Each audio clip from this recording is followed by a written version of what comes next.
સુરેન્દ્રનગરના સાયલા ખાતે આયોજિત સભામાં ગૃહ રાજ્યમંત્રી હર્ષ સંઘવીએ કોંગ્રેસ પર આકરા પ્રહાર કર્યા હતા। તેમણે ભૂતકાળના શાસનની યાદ અપાવતા સવાલ કર્યો છે કે કોંગ્રેસના વર્ષો જૂના શાસનમાં સાયલા સુધી વિકાસ પહોંચ્યો હતો કે નહીં। સંઘવીએ ઉમેર્યું છે કે કોંગ્રેસના શાસનમાં લોકોની શું સ્થિતિ હતી તેનો અંદાજો સૌને છે। વિકાસના અભાવે જ હવે સાયલાની જનતાને કોંગ્રેસીઓને ઘરનો રસ્તો બતાવી દીધો છે। ભાજપના શાસનમાં છેવાડાના વિસ્તારો સુધી સુવિધાઓ પહોંચી હોવાનો તેમણે દાવો કર્યો હતો।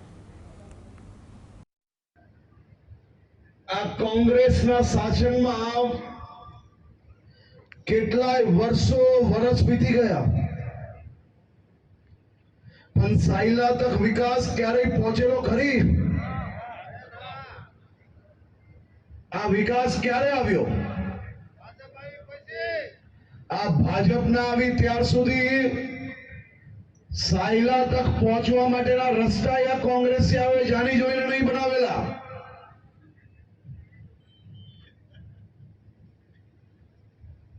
અને સાયલા અને ગુજરાતના નાગરિકોએ આ કોંગ્રેસીઓને રસ્તા બતાડી લીધા।